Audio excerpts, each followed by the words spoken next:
เบิ่งสวนแล้วก็โฮสสวนไปนำเนาะคือไอ้ก็จะมีผักหอมแล้วก็ผักโบผักเสริมแล้วก็จะพามาเบิ่งผักบงกันเลยนี่ผักบงแล้วก็ผักนี่ไอ้คือบ่รู้ซื้อแห้งเด้อมาเบิ่งผักโบคือผักโบไอ้นะปลูกไว้หลายนี่แล้วก็นี่มาเล่นเบิ่งก็ดกอยู่เลยดกอยู่เลยไอ้ก็จะลงไปเอาน้ำที่นี่ไอ้ก่อนเนาะ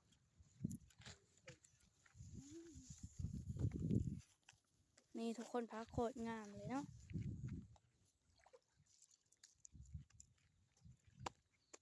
ตอนนี้เอย่ากำลังเอาน้ำให้มีเอย่าเนาะทุกคนมาเลย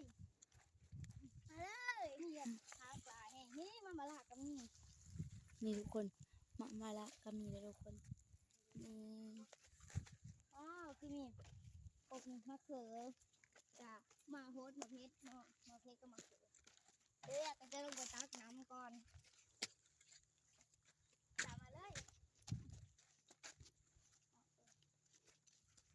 น้องอันบ่ลงไปได้ตกน้องเลย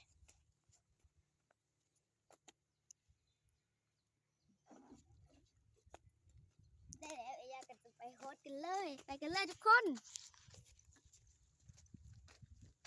จับไอ้ยามาเลย คลิปนี้อาจจะยาวแน่หน่อยนึงนะทุกคนโฮสไปเลย ก็ลายๆก็ได้ให้มันอังเลย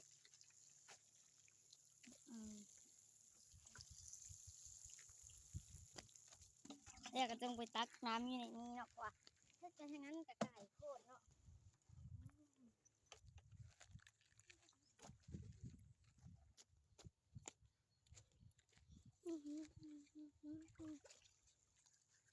จะเอาขึ้นมาก่อนแล้วก็โฮสเนาะผมอันนี้คือเอยากับเมฆของเอยากำลังจะปลูกเนาะเอยาก็เลยโฮสทาลงไปได้เลยตักเมฆของเอยาปลูกพักยังเกาะแต่เอยาก็โฮสแบบมะเขือน้ำมะเขือเทศได้น้ำมะเขือเทศส่วนของมะเขือยาก็จะแล้วนะทุกคนสำหรับคลิปนี้ก็คงจะจบเพียงเท่านี้เนาะ